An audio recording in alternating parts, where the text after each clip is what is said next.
Well, hello everyone. I am Cinco de Mayo, and I'm in the Phoenix airport. I've got a few hours for my plane leave, so I thought, what the heck? Let's shoot a little video and talk about some updates on the trade war and the tariff policies. The big question now that everyone seems to be asking, rightfully so, I might add, is: are we about to start having supply shortages? And the answer to that is yes, absolutely. Traffic at America's West Coast ports is already in steep decline. Basically, what I've been spent the last week doing was trying to find up every bit of information I could on container volume and traffic volume at America's West Coast ports, and they've basically been running hot all year as companies have been trying to bring in more inventory ahead of the implementation of the tariffs, which, as I've previously explained, are taxes on American businesses that are importing goods and equipment.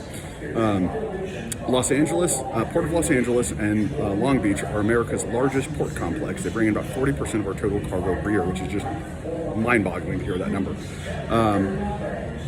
This past week was their first week they declined. They're down around 8%. This upcoming week, they should be down, or this is really more Port Los Angeles, should be down around 35% year versus the same week year over year. So they dropped a little they ran hot the first few months of the year. They dropped a little last week. They're going to plunge this week.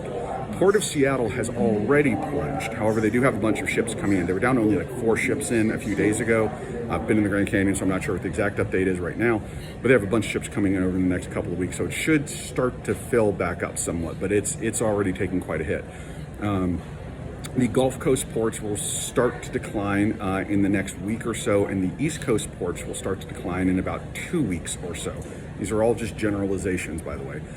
Generally speaking, it's going to take a ship from East Asia to an American West Coast port about 25 to 30 days, about 30 to 40 days on a Gulf Coast, and about 35 to maybe 60 days on the East Coast, depending exactly on what port you're going. Obviously, if you're in like Port Everglades, you're going to pull in a lot quicker than if you're going to, say, Boston or somewhere in Maine. So yes, we do have supply chain interruptions coming. At this point, frankly, they cannot be stopped. We are past the point of no return on this. How big and how bad they will be is very, very unknowable at this time, because although the interruptions have already happened, they are still happening, which means that these holes in our supply chains are getting bigger and getting deeper by the day. Now, we tend to think of things in terms of, so that's the basic overview. Second point I want to talk about is what's called intermediate parts. We tend to think of trade as being in finished products only. However, about 17 or 18% of all American imports are what are called intermediate parts, meaning we import a piece of something that is then either used to finish a product here in the United States, or sometimes added to another piece of something, which is then exported to another country where it's then installed in something else. Actually, that's about 17 to 18%. It's around $570-ish billion a year worth of stuff we bring in that's intermediate parts. Most of that comes from China. Another thing to know is that about a quarter or so, maybe 30% of our machine tool comes from China. We produce about 2/3 of it domestically. Sorry, it's hard to get exact numbers on this in a way that I could correctly understand them, so take this part with a grain of salt. But machine tool, think of a factory. In there you have all this equipment, all these machines that are making things. That is machine tool. China is by far the largest producer of it in the world. The United States is the second largest producer in the world. I think Germany is third. We produce a ton of it in the Texas Triangle area, and we're able to produce about 2/3 of it here, which is better than most countries can. For instance, Russia produces less than 2% of its own machine tool. They import over 60% of theirs from China. We import 25 or 30%. So as these pieces of equipment wear out, break down, or otherwise need replacing, we are not going to be able to get them. That will cause additional disruptions in our supply chain. How long will it take to fix? No idea. Okay, so we've talked intermediate parts, we've talked machine tool. Let's talk the other side of this equation, which is, yes, we have these problems. They're definitely coming. They cannot be stopped. We do not know how big they're going to be yet. So the other part of this equation is the uncertainty and also mitigation. The uncertainty comes from a couple of things. The first thing is that Trump changes his mind all the time on trade policy. Literally every day we get a new trade policy from him. Sometimes it's a big change, sometimes it's a small change. Sometimes we get multiple changes per day.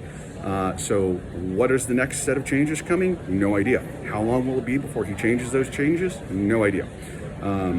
So the second part of the uncertainty is the mitigation factor of it. So there's different ways that these supply chain interruptions are already being mitigated. The first was the front-running solution. A lot of American companies imported extra merchandise inventory, I'm sorry, that's the word I'm looking for, to have excess inventory on hand. As best I can tell, and again, grain of salt with this one, we have about a 5 to 7 week supply of inventory. So even though the ports are starting to run cool now, or cooling off, it might be 5 to 7 weeks before the empty shelves begin to appear. Now, exactly what products are we going to run out of and exactly what stores and businesses are going to be hit, I do not know. Obviously, some will be hit very hard, others will maybe not be hit very much at all, and some will be somewhere in between. But we have an excess of inventory. Right now, if you are these companies, though, you have, this might actually lead to a short-term deflationary cycle, very short-term, because if you're these companies, you've spent a lot of cash building up this excess inventory. You need to get it sold and sold fast so you can convert it back into cash to service loans, to pay operating costs, things like that. After that, as the inventory drops, I would expect to see prices reverse and go up. So I wouldn't be surprised if what we see is a deflationary start and then an inflationary upswing after that. So either way, that's first part of mitigation. Second part of mitigation is going to be companies going to Trump and getting exemptions. $1 million gets you a dinner, a group dinner, a seat at a group dinner with Trump and Mar-a-Lago. $5 million gets you a one-on-one.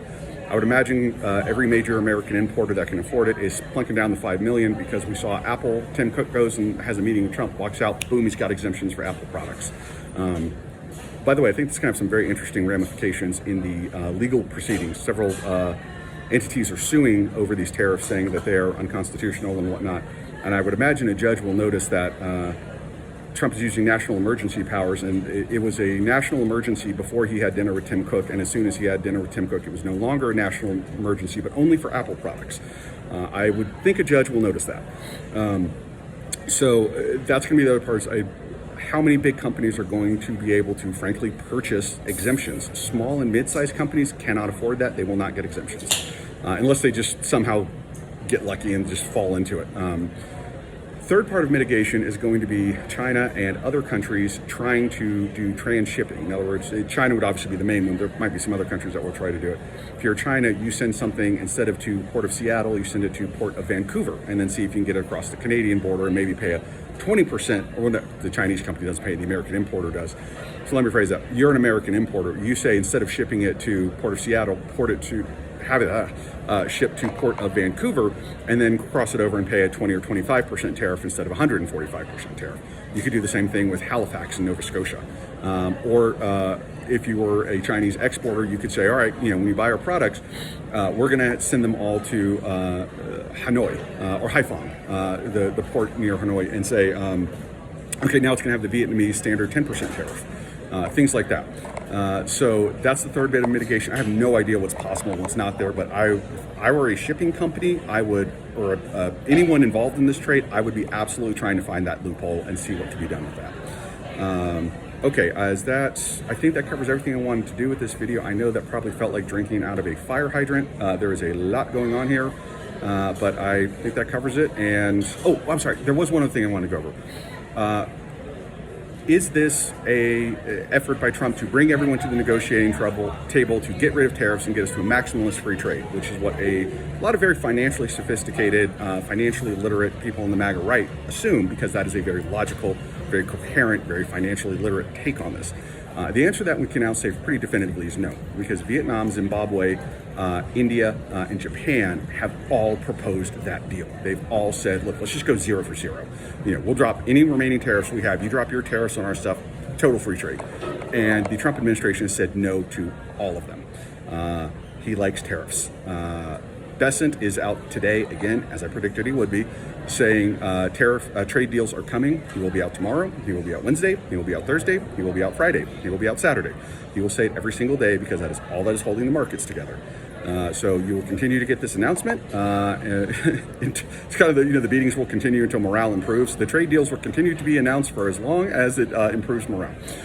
So either way, that is the update. I hope everyone has a wonderful Cinco de Mayo, and let's hope my flight goes a lot better than my last one from Denver did. All right, bye-bye.